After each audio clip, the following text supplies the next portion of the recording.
ದಿಢೀರನೆ ಭಾರತದಲ್ಲಿ gas cylinder ಹಾಗೂ ಅದರ ಅಭಾವ ಉಂಟಾಗಿದ್ದು ಹೇಗೆ ಮತ್ತು ಯಾಕೆ? ಗ್ಯಾಸ್ನ ಕೊರತೆಯಿಂದಾಗಿ ಮನೆಬಳಕೆಯ ಗ್ಯಾಸ್, ಹೋಟೆಲ್ ಹಾಗೂ ಹಾಸ್ಟೆಲ್ ಎಲ್ಲಾ ರೀತಿಯ ವ್ಯವಹಾರಗಳಿಗೆ ತುಂಬಾನೇ ತೊಂದರೆ ಉಂಟಾಗ್ತಾ ಇದೆ. ಬೆಂಗಳೂರು, ಕೊಯಮತ್ತೂರು ಹಾಗೂ ಹೈದರಾಬಾದ್ನಂತಹ ದೊಡ್ಡ ನಗರಗಳು ಹೋಟೆಲ್ ಮುಂದೆ ಈ ರೀತಿಯ ಲೇಬಲ್ಗಳನ್ನ ಅಂಟಿಸಿ ಗ್ರಾಹಕರಿಗೆ ಮನವಿ ಮಾಡ್ತಾ ಇದ್ದಾರೆ. ಹಾಗಾದ್ರೆ ಸರ್ಕಾರವು ಈ ಬಿಕ್ಕಟ್ಟನ್ನ ಹೇಗೆ ಎದುರಿಸುತ್ತೆ ಅನ್ನೋದನ್ನ ನೋಡೋಣ.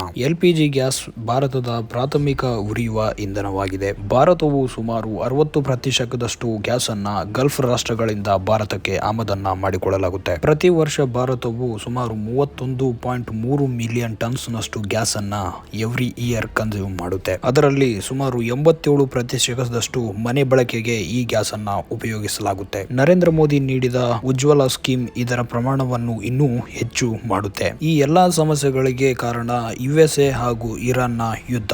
ಭಾರತವು ಸುಮಾರು 85-90% LPG ಗ್ಯಾಸ್ ಅನ್ನ ಸಮುದ್ರ ಮಾರ್ಗದಿಂದಲೇ ಭಾರತಕ್ಕೆ ಆಮದನ್ನ ಮಾಡಿಕೊಳ್ಳಲಾಗುತ್ತೆ. ಅಮೆರಿಕ ಹಾಗೂ ಇರಾನ್ನ ಯುದ್ಧದಿಂದಾಗಿ ಭಾರತಕ್ಕೆ ಗ್ಯಾಸ್ ಅನ್ನ ಹೊತ್ತೊಯ್ಯುವ ಸುಮಾರು 20 ಹಡಗುಗಳನ್ನ ತಡೆ ಹಿಡಲಾಗಿದೆ. ಇದರಿಂದಾಗಿ ಭಾರತದಲ್ಲಿ ಗ್ಯಾಸ್ನ ಅಭಾವ ತುಂಬಾನೇ ಹೆಚ್ಚಾಗ್ತಾ ಇದೆ.